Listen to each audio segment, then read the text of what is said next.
Billionaire grants Maid's daughter 3 wishes. Her first wish leaves him speechless. Maid's daughter said that she wanted daddy. Marcus Wellington had everything money could buy. At 35, he stood atop a financial empire that spanned 3 continents, lived in a penthouse that overlooked the glittering lights of Manhattan, and wore watches worth more than most people's homes. Yet as he stared out at the city from his floor-to-ceiling windows on another lonely Friday evening, he felt the familiar hollow ache that no amount of success could fill. His housekeeper, Elena Martinez, worked quietly in the background, as she had for the past 2 years.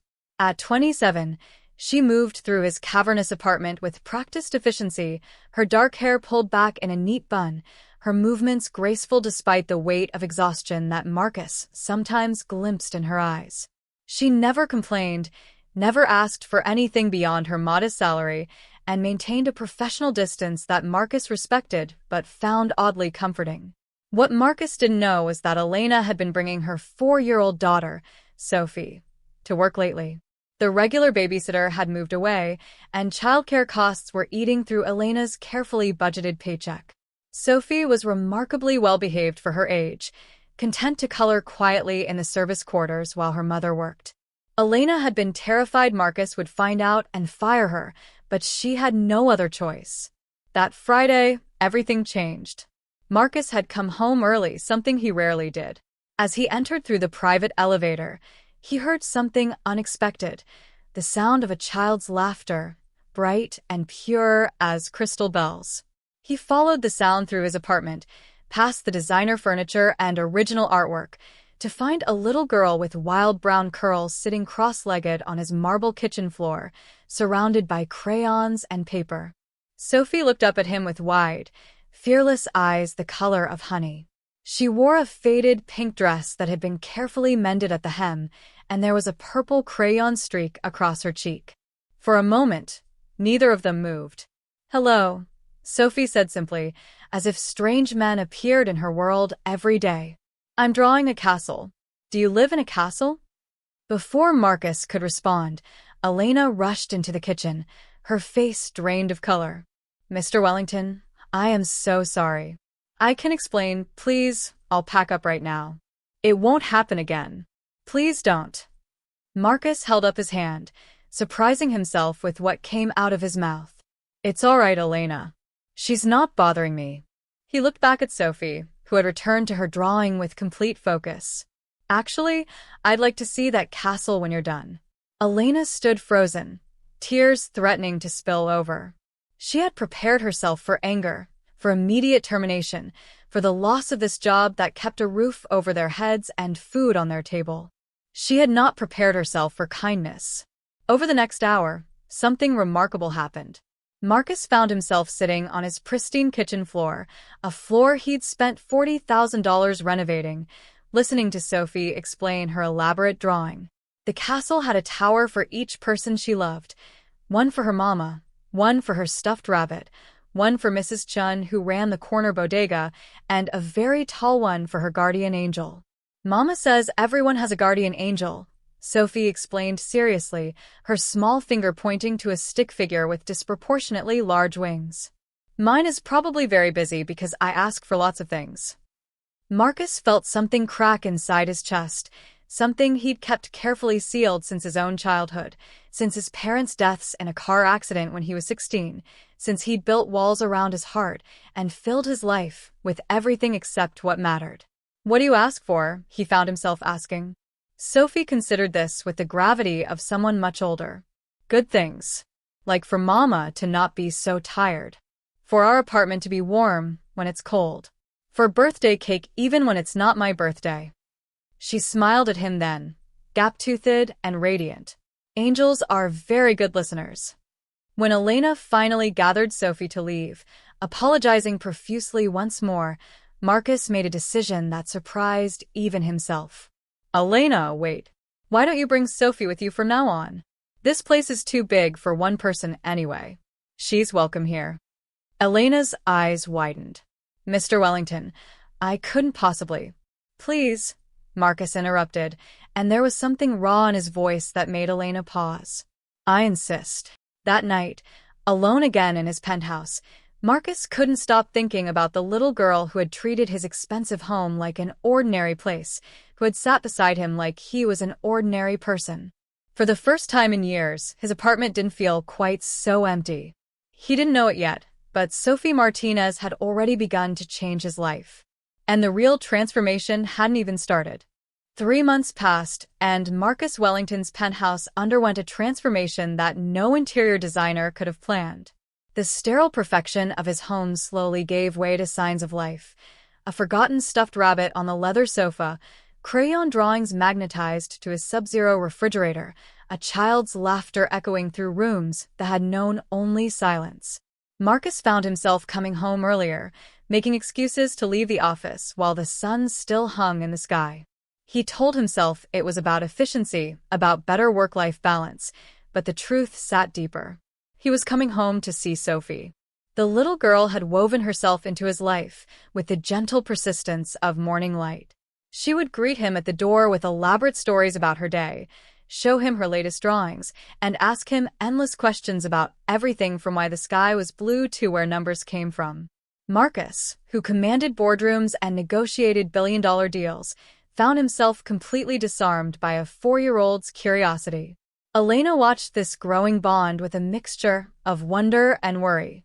She saw how Marcus's stern features softened when Sophie ran to him, how he kept a box of organic juice boxes specifically for her in his otherwise pristine refrigerator, how he'd started learning about children's books so he could discuss Sophie's favorites. But she also saw the danger in it. The risk of Sophie's heartbreaking when this arrangement inevitably ended, when Marcus tired of playing house with someone else's child. One evening in late November, as Elena was preparing to leave, Sophie tugged on Marcus's suit jacket. He'd loosened his tie and was sitting on the floor with her, building an elaborate block tower. "Mr. Marcus?" Sophie's voice was smaller than usual. "Yes, sweetheart." The endearment had slipped out naturally over the weeks, and neither Elena nor Marcus commented on it anymore. "My birthday is next week. I'll be 5 whole years old." She held up all 5 fingers, spreading them wide. "Mama says we can't have a party because our apartment is too small and we don't know many people here yet. But that's okay. Mama said we can have cupcakes just us two." Marcus glanced at Elena, who was studiously focused on gathering their belongings, her cheeks flushed with embarrassment. He knew she'd moved to New York from Arizona 2 years ago, leaving behind everything familiar for better opportunities. He knew she worked 2 jobs, his home during the day, a diner 3 nights a week. He knew she was proud, fiercely independent, and would refuse charity. "Sophie," Marcus said carefully, "what if we had your birthday party here? Nothing big, just whatever you want." Sophie's eyes went wide as moons. "Really? In the castle?" Elena stepped forward immediately. "Mr. Wellington, we couldn't possibly." "Elena, please." Marcus stood, and there was something in his expression that stopped her protest. "Let me do this. Not as your employer, but as Sophie's friend." The word felt inadequate for what he'd become to this child, but he didn't have a better one yet. The following week, Marcus did something he'd never done before. He planned a children's birthday party. He consulted with his assistant, researched online, and even called his college friend David, who had 3 kids, for advice. The penthouse was transformed with decorations that Sophie had mentioned loving, butterflies and rainbows and stars. He hired a face painter, a balloon artist, and ordered a custom cake shaped like Sophie's drawing of the castle. But the guest list proved challenging. Sophie, when asked who she wanted to invite, had listed only 4 people: Mama, Mr. Marcus, Mrs. Chun from the bodega, and her stuffed rabbit, Mr. Flopsy. The revelation pierced Marcus's heart. This bright, loving child had so few people in her life. He made some executive decisions. He invited David's family, telling them to bring their kids. He tracked down Mrs. Chun and personally invited her, offering his driver to bring her. He contacted a local children's charity he donated to and arranged for their staff to bring a few children Sophie's age who might also appreciate a party. On the day of Sophie's birthday, Marcus took the entire day off work, something his board of directors noted with shock. He was there when Sophie arrived, her eyes widening at the transformed space. "It's magical," she whispered, and then she did something that changed everything. She ran to Marcus and hugged him with all the strength in her small body. "Thank you, Mr. Marcus. This is the best birthday ever." Elena watched from the doorway, tears streaming down her face. She saw Marcus close his eyes as he held her daughter, saw the expression of wonder and pain and joy on his face, and she understood something profound. This wasn't a wealthy man being generous. This was a lonely man learning to love again. The party was chaotic and perfect. Children ran through the penthouse that had once been a showpiece and turned it into a home. Sophie's laughter rang out constantly, and Marcus found himself laughing too, genuinely, for the first time in years. He helped with games, served cake with 2 big portions, and wore a ridiculous paper crown that Sophie placed on his head. As the party wound down and guests departed, Sophie sat on the couch between Marcus and Elena, exhausted and happy, chocolate frosting still smudged on her chin. "Mama," she said sleepily, "this was the best day. I made so many wishes when I blew out my candles." "What did you wish for, baby?"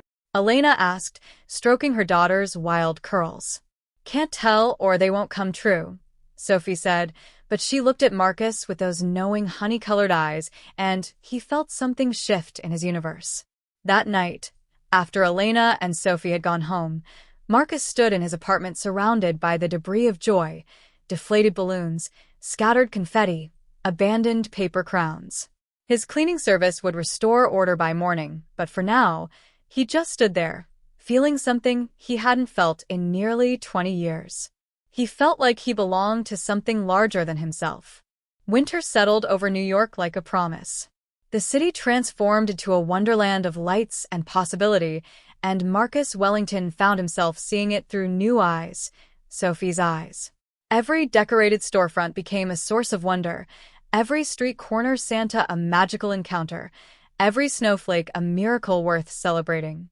The relationship between Marcus and Elena had shifted too, becoming something neither of them quite knew how to name.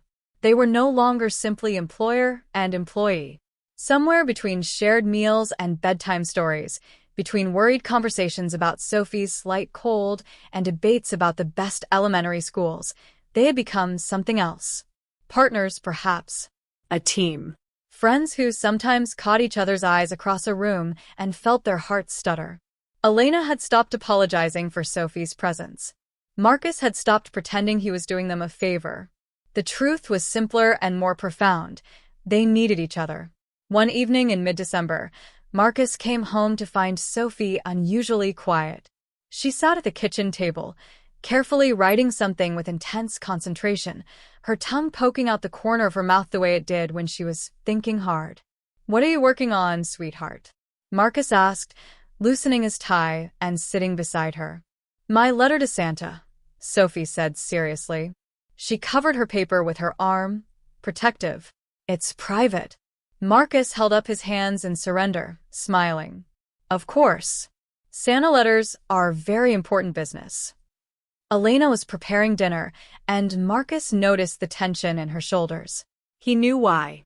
Christmas was expensive, and despite the generous raise he'd given her, disguised as a promotion to household manager, Elena was still living paycheck to paycheck, still sending money back to her mother in Arizona, still saving every penny for Sophie's future. Later that night, after Sophie had gone to bed in the small guest room that had gradually become hers, filled now with books Marcus kept buying and toys that mysteriously appeared, Elena and Marcus sat together in the living room. It had become their ritual, these quiet moments after Sophie's bedtime, when they would talk about everything and nothing. "She asked me yesterday if Santa was real," Elena said softly, cradling a cup of tea. "She's getting older. Kids at the preschool program have been talking." "What did you tell her?" Marcus asked. "I told her that Santa is as real as we make him, that he represents the magic of giving and love and hope." Elena smiled, but it was sad around the edges. She seemed satisfied with that answer, but Marcus, "I can't afford what she's probably asking for. Last week she showed me a doll in a store window, one of those fancy ones that talks and comes with a whole house. It costs more than I make in a week." Marcus felt the familiar urge to fix things, to write a check, to make everything better with the resources he had. But he'd learned over these months that Elena's pride was part of her strength, and he respected it. "Elena," he said carefully, "what if we celebrated Christmas together? Here. The three of us. You could consider it payment for all the overtime you've put in, all the meals you've cooked that I never asked for, all the ways you've made this place feel like." He couldn't finish the sentence. Like home. Like the home he'd lost at 16. Like the family he'd thought he'd never have. Elena looked at him, really looked at him, and in her eyes Marcus saw the same fear he felt, the terror of hoping for something that felt too good to be true. "Marcus," she said, and it was the first time she'd used his first name without the Mr. "What are we doing here? This arrangement, this whatever this is. Sophie is getting attached to you. I'm getting—" She stopped, bit her lip. "This can't last forever. You're going to want your life back, your privacy, your—" "What if I don't?" The words burst out of Marcus before he could stop them. "What if this is the life I want?" The silence that followed was profound. Outside, snow began to fall, the first real snow of the season, and they watched it together through the massive windows. "I'm scared," Elena finally whispered. "I'm scared of what happens when you realize you don't want to play family anymore. I'm scared of Sophie's heartbreaking. I'm scared of your heartbreaking too?" Marcus finished gently. Elena didn't answer, but the tears on her cheeks said everything. Marcus moved closer, not touching her but close enough that she could feel his warmth. "I'm scared too, Elena. I'm terrified. I haven't let anyone matter to me in almost 20 years. But Sophie and you've changed everything. I don't want to go back to the way things were. I don't want to be alone in this castle anymore." They sat together in the falling snow's light, two damaged people who had found each other through a 4-year-old bridge, and for the first time, they let themselves imagine what might be possible. Christmas Eve arrived with pristine snow and crystal-clear skies. Marcus had gone perhaps overboard with decorations. A 12-foot tree dominated the living room. Every surface sparkled with lights, and there were enough presents under the tree to stock a toy store. But the crown jewel was the dollhouse he'd had custom-made, a replica of his own penthouse, complete with tiny furniture and 3 small dolls that looked remarkably like Sophie, Elena, and himself. Sophie's joy on Christmas morning was transcendent. She tore through presents with the enthusiasm of any 5-year-old, but what struck Marcus was how she kept running back to hug him and her mother, as if the gifts mattered less than the giving, as if the real present was the 3 of them together. As afternoon faded to evening, Sophie became quiet again, that contemplative look on her face that meant she was thinking about something important. "Mr. Marcus?" she said finally, climbing into his lap as they sat by the tree. "Remember my birthday when you asked about my wishes?" "I remember." "And remember how I said I couldn't tell, or they wouldn't come true?" "Yes." Sophie looked up at him with those impossibly old, impossibly young eyes. "Well, some wishes are too big to keep secret. Some wishes need to be said out loud so the angels know you really, really mean them." Elena had gone still, watching her daughter with a mixture of curiosity and concern. "The billionaire, Mr. Marcus, Sophie struggled with how to say what she needed to say. Finally, she just blurted it out with the devastating honesty of childhood. "My first wish is for a daddy. I wished it on my birthday candles, and I ask Santa, and I pray about it every night. All my friends have daddies, and I want one too. Not just any daddy, but you. I want you to be my daddy." The world stopped. Marcus felt everything inside him crack wide open, every defense, every wall, every carefully constructed protection against pain and loss and love. This child, this brave, beautiful child, had asked for him, had wished for him, had decided he was worthy of that most sacred title. Elena gasped, her hand flying to her mouth. "Sophie, sweetie, you can't just—" But Marcus was already speaking, his voice thick with emotion. "Sophie, that is the greatest honor anyone has ever given me. The greatest wish anyone has ever wished for. And if your mama agrees, if she thinks I could be worthy of that role, then I would love nothing more than to be your daddy." He looked at Elena over Sophie's head, and in his eyes she saw everything. The love, the commitment, the forever he was offering not just to Sophie but to her too. Sophie squealed and hugged him so tight he could barely breathe. Really? Really, really? Really, really? Marcus confirmed, laughing and crying at the same time. But Sophie, we have to do this right. We have to be a real family. Do you understand what that means? It means you stay forever, Sophie said simply, as if it were the most obvious thing in the world. It means you're ours and we're yours. It means family. That night, after Sophie had finally fallen asleep, exhausted from excitement, Marcus and Elena stood together in the hallway outside her room. Marcus, Elena began, but he stopped her with a gentle hand on her cheek. I love you, he said, because there was no other truth that mattered. I love Sophie. I love the life we've built these past months. I love who I am when I'm with you both. I don't have all the answers, and I don't know exactly how we make this work, but I know I want to try. If you'll let me. Elena kissed him then, soft and sweet and full of promise. I love you too. I've been so scared to say it, so scared to hope. But I do. I love you. So, Marcus said, smiling against her lips. I guess we're doing this? Becoming a family? I guess we are. In the morning, Sophie would ask about her other two wishes, and Marcus would promise to make them all come true. But for now, the most important wish had been granted. A little girl who wanted a daddy had found one. A lonely man who needed a family had found one. And a woman who had been carrying the world on her shoulders had found someone to share the load. Sometimes, miracles came wrapped in the simple words of a child. January brought cold winds and new beginnings. The penthouse had fully transformed from a bachelor's showcase into a home. Toys in corners, children's books on shelves, a gallery of Sophie's artwork covering one entire wall that Marcus refused to take down, much to his interior designer's horror. But the physical changes were nothing compared to the emotional transformation happening within those walls. Marcus sat in his attorney's office on a gray Tuesday morning, nervous in a way that billion-dollar deals had never made him nervous. Let me make sure I understand correctly, Jonathan Pierce said, steepling his fingers and regarding Marcus with a careful attention that made him one of the best family law attorneys in New York. You want to adopt Sophie Martinez, the daughter of your housekeeper, whom you've known for approximately 4 months. Yes, Marcus said firmly. And Elena, Ms. Martinez. She's not just my housekeeper. He struggled with the words, how to explain something so profound. She's the woman I love. We're together. We're a family already in every way that matters. I want to make it legal. Jonathan leaned back in his chair. Marcus, I'm going to be frank with you, as your attorney and your friend. The courts will scrutinize this heavily.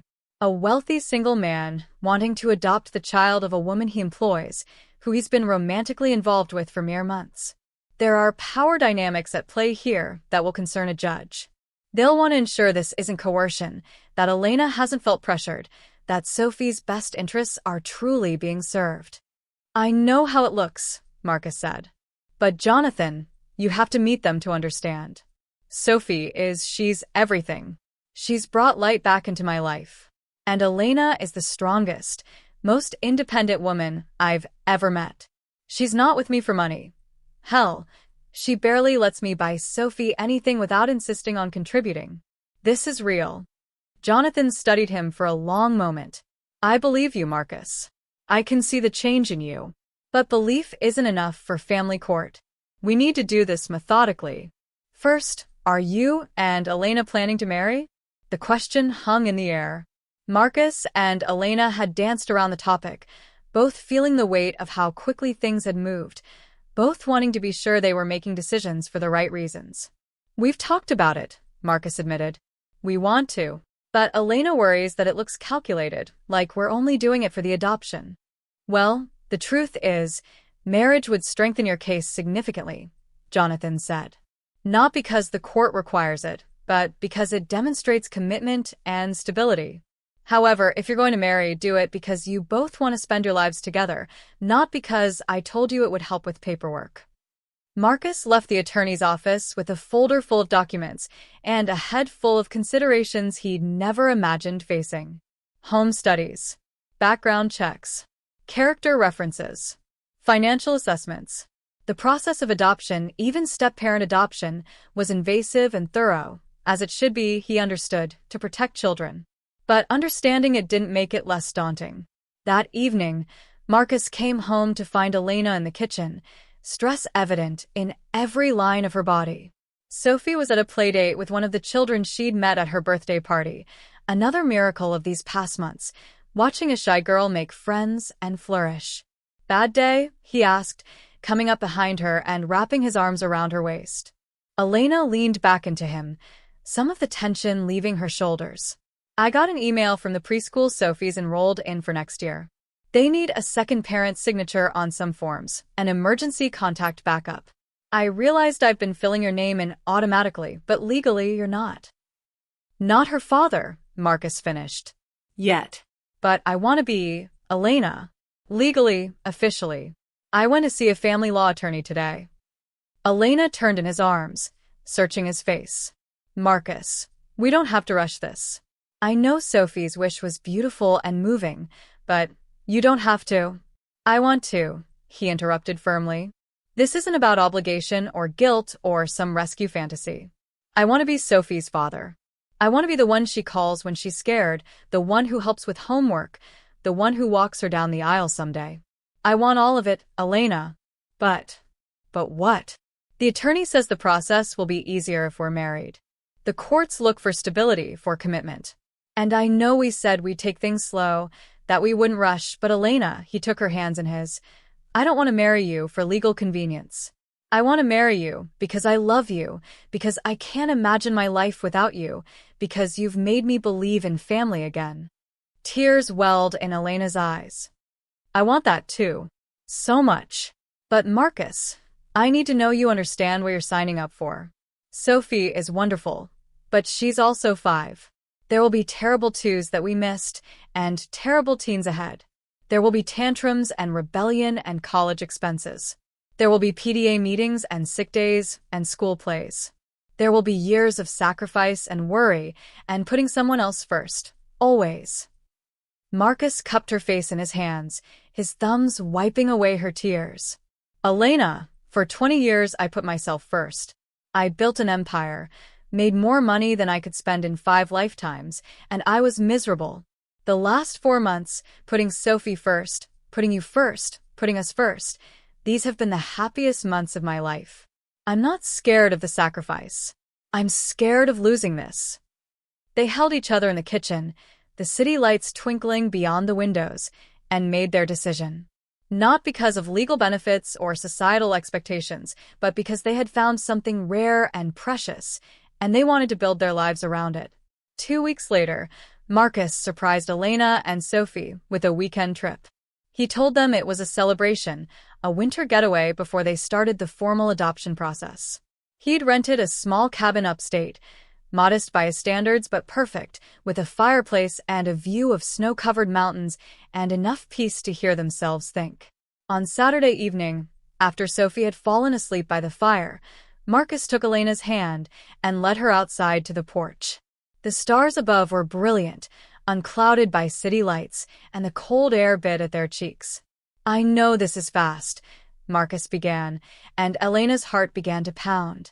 "I know we're still learning each other, still figuring out how to be us. But I also know that I've never been more certain of anything in my life." He pulled out a small velvet box, and Elena's hands flew to her mouth. "Elena Maria Martinez, you walked into my life and changed everything. You showed me what was missing, what I'd been looking for without knowing it. You trusted me with your daughter, with your heart, and I don't take that trust lightly. I promise to honor it every day for the rest of my life." He opened the box to reveal a stunning but understated ring. Elegant, classic, nothing ostentatious. "Will you marry me? Will you let me be your husband and Sophie's father? Will you build this crazy, beautiful family with me?" Elena was crying openly now, nodding before she could even form words. "Yes. Yes, Marcus, yes." He slipped the ring on her finger and it fit perfectly. He'd snuck out her other rings to get the size, planning this moment for weeks. They kissed under the stars, sealing a promise that had been building since a 4-year-old drew a castle on a kitchen floor. When they told Sophie the next morning, she screamed with joy so loud, she startled a family of deer outside the cabin. "Does this mean the wish is really coming true? You're going to be my daddy for real?" "For real and forever," Marcus confirmed, lifting her into his arms. "If you'll have me." "I wished for you," Sophie said seriously, putting her small hands on his cheeks. "I wished so hard. And you came true. You're my very best wish ever." Marcus held her close, this child who had chosen him, who had seen past his money and his walls to something worth loving, and he made a silent vow. He would be worthy of her wish. He would be the father she deserved. He would give her the world. Not the material world he'd always known, but the world that mattered. Security, love, presence, commitment. The journey ahead would be long. Background checks and home studies and court dates. Explanations to skeptical judges and invasive questions and moments of doubt. The media would eventually catch wind of it. Billionaire adopts housekeeper's daughter, and the speculation and judgment would be harsh. But none of that mattered. Because at the end of that journey was something Marcus Wellington had never imagined having, a family. Not bound by blood, but by something stronger. By choice, by love, by a 5-year-old's wish that had changed 3 lives forever. The engagement announcement sent shockwaves through Marcus Wellington's world. The business community reacted with stunned disbelief. His board members called emergency meetings. Old friends reached out with barely concealed concern. And the media, once they caught scent of the story, descended like vultures. Billionaire Marcus Wellington engaged to housekeeper screamed the tabloid headlines. Wellington Empire Air falls for employee, romance or gold digger? Questioned the business journals. The gossip sites were even more vicious, posting old photos of Marcus with supermodels and actresses, contrasting them with a single photo they'd managed to obtain of Elena leaving his building with Sophie. Marcus had expected scrutiny, but he hadn't anticipated the viciousness. More than that, he hadn't anticipated how much it would hurt Elena. She came to him one evening, 3 weeks after the engagement, her eyes red from crying. Sophie was spending the night with Mrs. Chun, a weekly tradition they developed, and Elena had spent hours scrolling through her phone, reading the terrible things strangers said about her. "They're calling me a gold digger," she said, her voice breaking. "They're saying I used Sophie to trap you, that I'm a manipulative." She couldn't finish, dissolving into tears. Marcus pulled her into his arms, fury burning in his chest. "They're strangers who don't know you, who don't know us.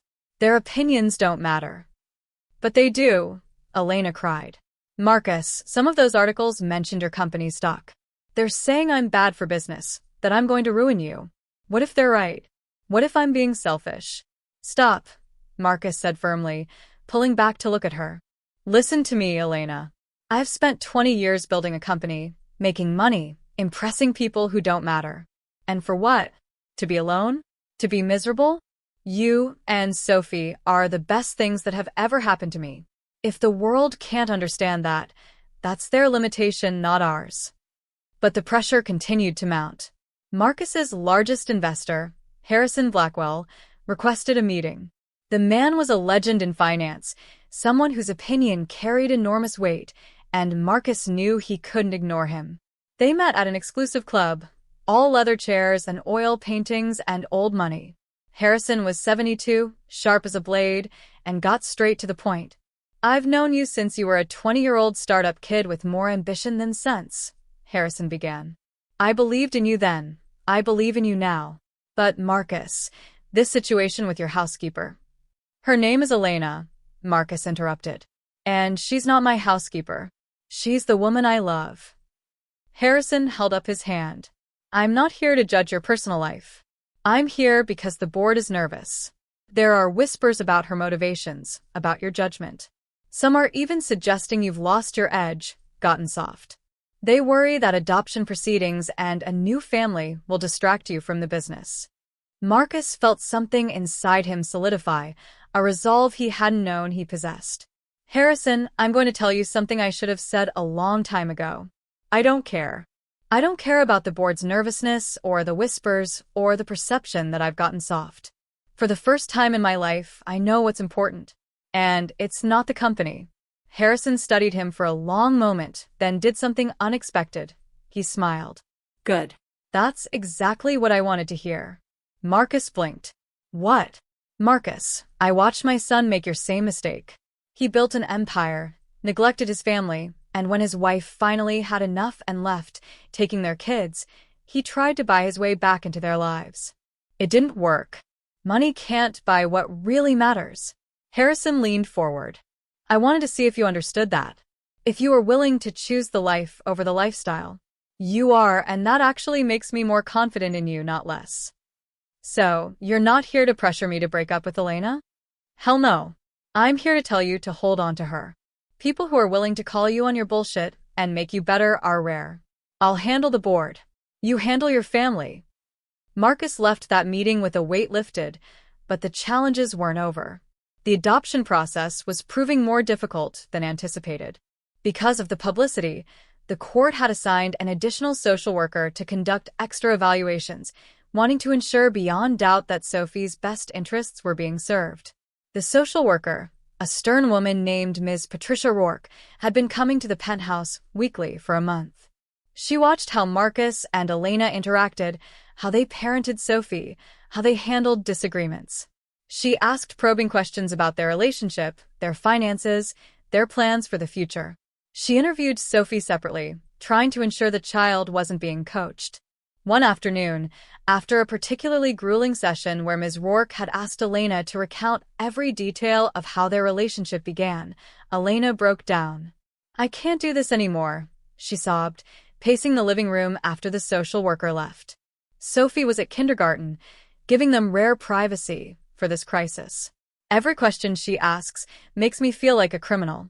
Like I did something wrong by falling in love with you. Maybe this is a mistake, Marcus. Maybe Sophie, and I should just. Don't, Marcus said sharply, grabbing her hands. Don't you dare finish that sentence. Don't let them win, Elena. Don't let the doubt creep in. But what if they're right? What if this is too fast, too complicated? What if we're not thinking clearly? Marcus pulled her to the couch, making her sit, making her look at him. Then let's think clearly right now. Forget the noise. Forget the pressure. Just you and me. Do you love me? You know I do, Elena whispered. Do I love you? Yes. Is Sophie happy here? Thriving? Safe. Elena nodded, tears still streaming. Do we want to be a family? More than anything. Then that's all that matters, Marcus said firmly. Everything else is just noise. The social workers, the media, the skeptics, they don't live our lives. They don't see Sophie's face light up when I come home. They don't know how you make me want to be better, do better. They don't understand what we've built here. That evening, Sophie came home from kindergarten with a drawing. She'd been making a lot of drawings lately for art class, but this one was different. It showed 3 stick figures standing in front of a building holding hands. Above them, she'd written in careful kindergarten letters, "My family." We're doing a project about families, Sophie explained, climbing onto the couch between them. Everyone had to draw their family. Some kids have moms and dads, some have 2 moms, some just have grandmas. Teacher said families are all different but all special. This is mine. She pointed to each figure. That's Mama, that's Daddy Marcus, and that's me. We're holding hands because that's what families do. They hold onto each other. Elena started crying again, but this time they were different tears. Marcus pulled them both close, these 2 people who had become his whole world, and felt something settle in his soul. Sophie was right. Families held on to each other.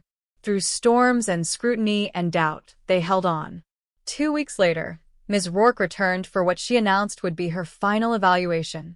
She spent 3 hours with them, observing them during dinner, during Sophie's bedtime routine, during the quiet moments after when Marcus and Elena cleaned up together with the easy synchronicity of partners who knew each other's rhythms.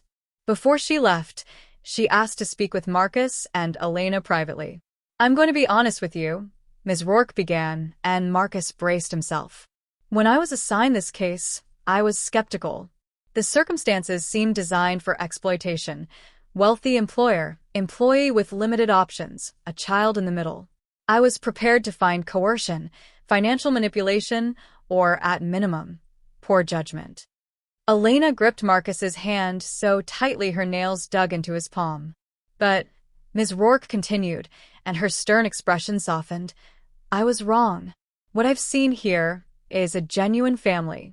I've watched how Mr. Wellington knows exactly how Sophie likes her bedtime story read, how he's learned all her favorites, how he's restructured his entire life around her needs. I've seen how you, Ms. Martinez, maintain your independence and agency, how you challenge him when needed, how you're equal partners. And most importantly, I've seen how Sophie blossoms in this environment. She pulled out her tablet, showing them her notes. Sophie's kindergarten teacher reports dramatic improvement in her confidence and social skills since the beginning of the school year. Her pediatrician confirms she's healthy, happy, and thriving. Every character reference I've interviewed speaks of genuine love and commitment.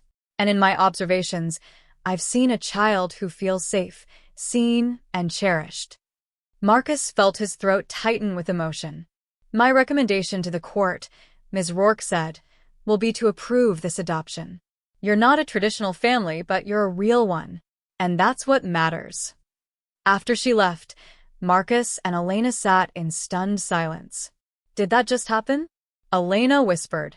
I think we're going to be a family, Marcus said, wonder in his voice. Legally, officially. We're really going to be a family. They held each other as the city lights twinkled beyond the windows, as Sophie slept peacefully in her room, as the future they'd been fighting for finally came into focus. The storm hadn't broken them. It had proven what they already knew, that what they'd built was real, strong, and worth every fight. Spring arrived in New York with the promise of new beginnings. The trees in Central Park burst into bloom, the city shed its winter gray, and in a small courtroom in Manhattan, Marcus Wellington stood before a judge with Elena and Sophie beside him, ready to make their family official. Sophie wore a new dress, pale yellow with white flowers, chosen specifically for this day. Elena had done her wild curls and special braids, and Sophie kept touching them self-consciously, excited and nervous. Marcus wore his best suit, though his tie was already slightly loosened because Sophie had hugged him so enthusiastically that morning she nearly strangled him with it. The courtroom was small but filled with everyone who mattered. Mrs. Chen sat in the front row, dabbing at her eyes with a handkerchief. Harrison Blackwell was there, having insisted on coming to show his support. Marcus's college friend David and his family filled another row. Even Jonathan Pierce, the attorney, looked uncharacteristically emotional. Judge Rachel Morrison reviewed the file one final time, then smiled at Sophie. Sophie Martinez, I understand you want Mr. Wellington to become your daddy. Is that right? Sophie nodded vigorously. Yes, Your Honor. She'd practiced saying Your Honor all week. He's already my daddy in my heart, but Mama says we need you to make it official so everyone knows. Judge Morrison's smile widened. Well, that's very true. And I've read all the reports, talked to all the people who know your family, and I have some questions for you. Is that okay? Yes, Your Honor. Are you happy living with Mr. Wellington? Very happy. He makes Mama smile and he reads me stories with all the voices and he's teaching me chess even though I'm only 5. He says I'm very smart. Does he treat you kindly? The kindest. When I'm scared, he holds me. When I'm sad, he listens. When I'm happy, he's happy too. That's what daddies do. Marcus felt tears prick his eyes. Elena squeezed his hand. One more question, Sophie. Do you know what adoption means? Sophie nodded seriously. It means forever. It means he's my daddy not just because we live together, but because we chose each other. Forever and ever. Judge Morrison looked at Marcus then. Mr. Wellington, do you understand the permanence of what you're undertaking? That adoption is forever. That Sophie will be your daughter legally, with all the rights and responsibilities that entails. Marcus stood, his voice steady and sure. Your Honor, I understand completely. Sophie has already been my daughter in every way that matters for months now. This is simply the legal recognition of what's already true. I am committed to her for life, to her education, her well-being, her happiness, her future.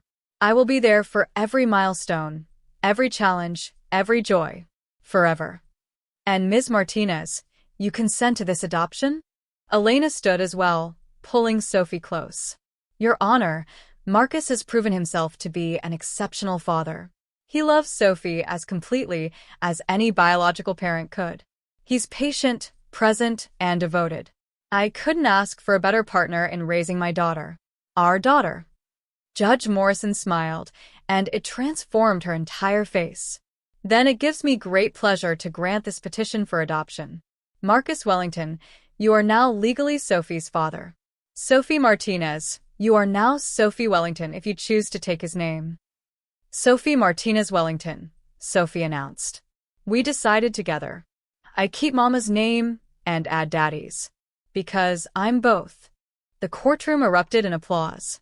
Marcus swept Sophie into his arms, holding her tight as she whispered, You're my daddy. My real, official daddy. Forever and ever, he whispered back, his voice breaking. That evening, they celebrated at the penthouse with a small party. But after the guests left and Sophie was tucked in bed, Marcus asked her if she remembered her 3 wishes. Of course, Sophie said, snuggling into her pillows. I wished for a daddy, and I got the best daddy in the whole world. What were your other 2 wishes? Marcus asked gently. Sophie looked at her mother, then back at Marcus. Can I tell them now? Now that the first one came true? You can tell us anything, sweetheart, Elena said. Sophie took a deep breath.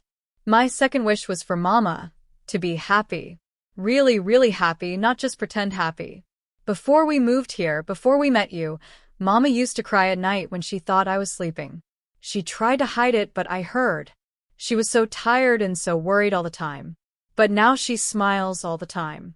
Real smiles. That wish came true, too. Elena's tears fell freely now. Oh, baby. I didn't know you knew. I always knew, Mama. Kids know. Sophie patted her mother's hand consolingly. But it's okay now. You're happy now. I am, Elena confirmed. So happy because of you and Daddy. What's your third wish? Marcus asked, his voice thick with emotion. Sophie bit her lip, suddenly shy. Is it okay if it's a really big wish? Like, maybe too big? There's no such thing as a wish that's too big, Marcus assured her. Okay. Sophie took another breath. I wished for a baby brother or sister. Not right now. I know babies are a lot of work and Mama says we should wait until after the wedding. But someday. So I can be a big sister and teach them things and share my toys. Is that okay to wish for? Too focused on navigating their current transformation. But he saw in Elena's eyes that she'd thought about it, hoped for it, just as he had. Sophie, Elena said softly, that's a beautiful wish. And while we can't make it come true right this moment, it's definitely something Daddy and I have talked about. Would you really want a little brother or sister? Yes. Then our family would be even bigger and more full of love. Mrs. Chen says the best thing about love is that there's always more to give. She says it multiplies, not divides. Mrs. Chen is very wise, Marcus said, holding both his girls close. And Sophie, I promise we'll make that wish come true too. Maybe not tomorrow or next month, but when the time is right. How does that sound? Perfect, Sophie sighed contentedly. All my wishes are coming true. I'm the luckiest girl in the whole world. After Sophie fell asleep, Marcus and Elena stood in her doorway, watching her chest rise and fall with peaceful breaths. A baby, Elena said softly. We have to be crazy, right? We're still figuring out how to be us. We'd be crazy not to, Marcus countered. Elena, I want it all with you. The wedding, more children if we're blessed with them, growing old together, grandchildren someday. I want the whole beautiful, complicated, messy journey. Even though it's only been months since Sophie drew that castle on your kitchen floor? Especially because of that. That little girl saw something in me I'd forgotten was there. She wished for a daddy and changed my entire life. How could I not want to give her everything, including siblings to love. Elena turned to him, standing on her toes to kiss him softly. Then let's do it. Let's build this crazy family. Let's get married. Let's have more babies eventually. Let's fill this castle with love and noise and chaos and all the things that matter. You're sure? Marcus asked, needing to hear it one more time. I've never been more sure of anything. You know what I realized? I spent so long being afraid. Afraid of hoping. Afraid of dreaming. Afraid of wanting more than just survival. Sophie wasn't afraid. She wished for the impossible and got it. Maybe it's time I learned from my daughter. They married 3 months later in a small ceremony in Central Park, with Sophie as the flower girl and ring bearer and self-appointed wedding boss. She took her duties so seriously that even the wedding planner deferred to her on key decisions. The ceremony was simple, heartfelt, and focused on what mattered: 2 people committing to each other and to the family they'd built. As Marcus and Elena exchanged rings, Sophie stood between them, holding both their hands, quite literally binding them together. When the officiant pronounced them married, Sophie cheered so loudly that birds scattered from the nearby trees. 1 year later, Elena gave birth to twin boys, a surprise that delighted and terrified them in equal measure. Sophie took to being a big sister with the same fierce devotion she approached everything else, insisting on helping with every feeding and diaper change, telling her brothers elaborate stories about their family and how they'd all come together. 5 years after that first drawing on the kitchen floor, Marcus Wellington stood in his living room, no longer pristine but covered with toys and family photos and all the beautiful chaos of a well-loved home, and watched his family. Sophie, now 10, was helping her 5-year-old brothers build an elaborate block castle. Elena was curled up on the couch, pregnant again with their 4th child, laughing at something Sophie said. The doorbell rang, and Marcus answered it to find Mrs. Chun, now a permanent fixture in their lives, practically a grandmother to their children. I brought dumplings, she announced, as she did every Sunday. And I have something for Sophie. Sophie bounded over, and Mrs. Chun handed her a small box. Inside was a delicate gold bracelet with 3 charms, a castle, a star, and a heart. The castle is for where you live, Mrs. Chun explained. The star is for wishes. And the heart is for love. Because you little one, you made wishes that changed everything. Sophie hugged Mrs. Chun fiercely, then ran to show her mother and father. Look, it's beautiful. As Marcus fastened the bracelet around Sophie's wrist, she looked up at him with those same honey-colored eyes that had seen him, really seen him, years ago. Daddy, do you remember when I told you my 3 wishes? Every single day, Marcus said honestly. All 3 came true. You became my daddy, Mama became happy, and I got brothers. Plus, we're getting another baby soon. I got even more than I wished for. You know what the amazing thing is? Marcus said, pulling her into his lap. You didn't just get your wishes, Sophie. You granted mine too. Wishes I didn't even know I had, for a family, for purpose, for love. You saved me, sweetheart. We saved each other, Sophie said wisely. That's what families do. That night, after the children were in bed and Elena and Marcus were cleaning up the dinner dishes together in comfortable silence, they paused to look out at the city lights. The same view Marcus had stared at alone for so many years, but now completely transformed by the family filling every corner of his home. Do you ever miss it? Elena asked quietly. The old life. The quiet, the order, the simplicity. Marcus pulled her close, his hand resting on the swell of her belly, where their 4th child grew. Never. Not even for a second. Sophie's first wish gave me everything I never knew I needed. I spent 20 years building an empire, and it took a 4-year-old to teach me that the only kingdom that matters is the one we build at home. Sophie's 3 wishes hadn't just come true. They transformed everyone who had the privilege of being part of their story.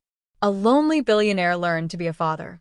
A struggling single mother learned to hope and trust and dream again. And a little girl who just wanted a daddy ended up giving a family to everyone around her. Sometimes the most powerful thing in the world isn't money or success or power. Sometimes it's just a child's simple wish, spoken with absolute faith that the universe might be listening. And sometimes, if you're very lucky, the universe wishes right back. In a penthouse that was once called a castle by a 4-year-old who saw magic where others saw only expensive real estate, a family had been born. Not through conventional means, not through blood or expectation, but through something far more powerful. Through choice, through love, through 3 wishes that had changed everything. And they all lived happily ever after, not because life was perfect or easy, but because they had each other. And that was worth more than all the wishes in the world.